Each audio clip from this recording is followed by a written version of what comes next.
July 30th, 1619, inside the stifling, humid heat of a small wooden church in Jamestown, Virginia, a quiet meeting took place that would fundamentally reshape the political landscape of the globe.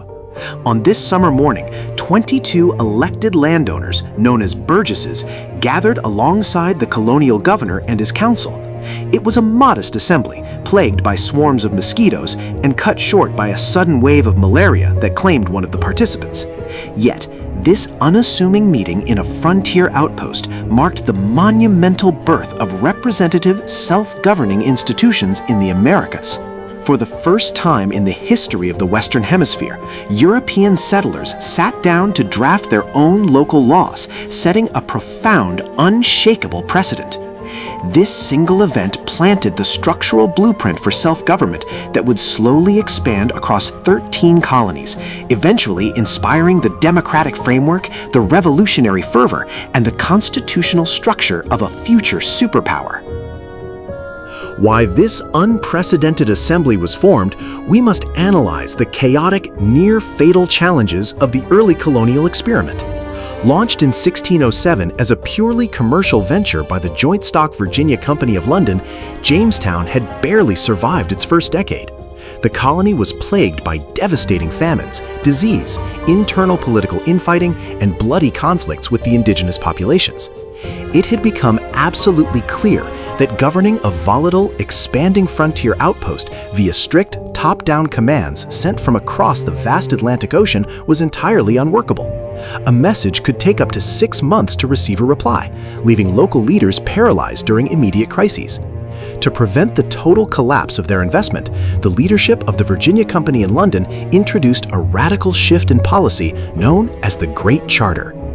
They abolished the harsh martial law system that had treated the settlers like military prisoners and replaced it with a system designed to entice more permanent English immigrants. The company granted land ownership to individual settlers and, crucially, authorized the creation of a local legislative assembly.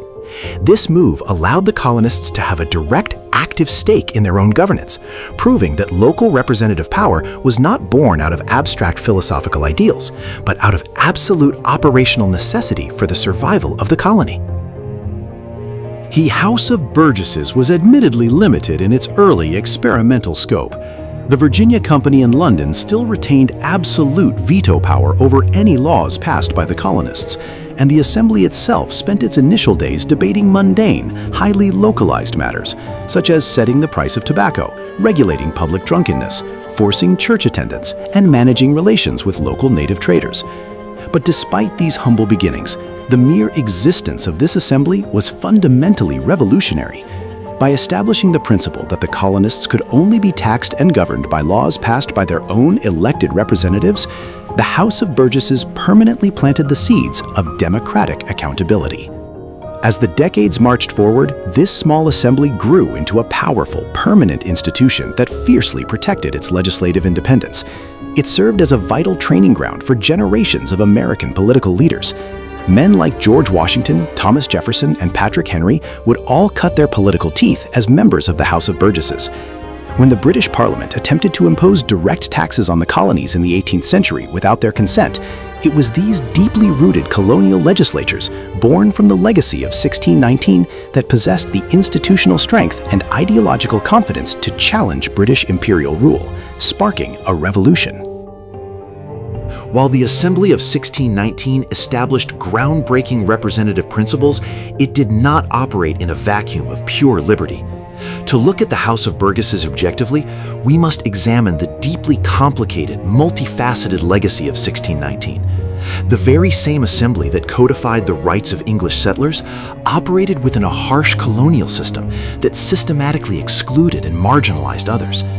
The legislative power of the Burgesses was immediately weaponized to manage their volatile relationship with the local Powhatan populations, passing laws that restricted indigenous movement, legalized the seizure of native lands, and laid the groundwork for decades of racialized warfare.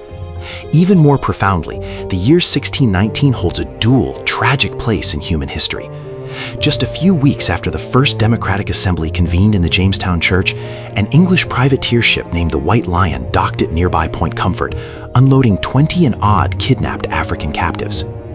The very same legislature that was building a fortress of political freedom for white male landowners would slowly and deliberately pass the foundational laws that institutionalized chattel slavery, stripping human rights away from generations of Black Americans to fuel the booming tobacco economy.